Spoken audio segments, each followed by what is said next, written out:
রাম মূর্তি কতটুকু হবে, কত ইঞ্চি হবে, সেটা ঠিক করবে দেশের হিন্দুরা। তোরা ঠিক করার কে? রাম মন্দির দেখা গেল কি দেখা গেল না?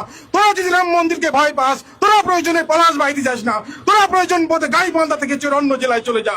রাম মন্দির প্রতিষ্ঠা হবে, এই বাংলাদেশে রাম মন্দির প্রতিষ্ঠা কেউ ঠেকাতে পারবে না। বাংলাদেশে এমন কোন শক্তি নাই যে রাম মন্দির প্রতিষ্ঠা ঠেকায়।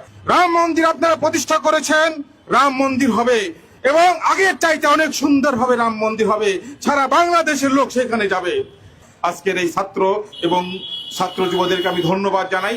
অল্প সময়ের মধ্যে একটি প্রতিবাদ তারা করেছে, প্রতিবাদের সূচনা তারা আজকে করেছে এবং ঘোষণা দিয়েছে যতদিন পর্যন্ত পলাশবাড়ীতে রাম মন্দির নির্মাণ না হবে ততদিন পর্যন্ত এই ছাত্র জনতা সারা বাংলাদেশে আন্দোলন করবে। যেহেতু তারা ঘোষণা দিয়েছে, আমি এই দেশের হিন্দু ছাত্র এবং যুবদেরকে চিনি, যেহেতু তারা ঘোষণা দিয়েছে, তারা এই ঘোষণার ফল না পাওয়া পর্যন্ত ঘরে ফিরবে না, এটা আমার বিশ্বাস।